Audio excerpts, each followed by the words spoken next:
রাত ৩টা, পরিত্যক্ত হাসপাতাল, ওয়ার্ড নম্বর ৭ সবসময় বন্ধ থাকে।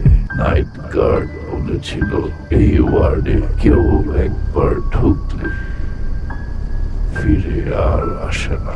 আমি দরজা ঠেলে ঢুকলাম। ভেতরে শুধু ঠান্ডা আর মনিটরের বিপ বিপ শব্দ। একটা বেডে সাদা চাদর পড়ল। আমি ভাবলাম কি ওটা? হঠাৎ করে চাদর উঠে গেল। চোখহীন একজন রোগী বসে আছে। একদম কাছে এসে ফিস ফিস করে বলল, তুই কি ডাক্তার?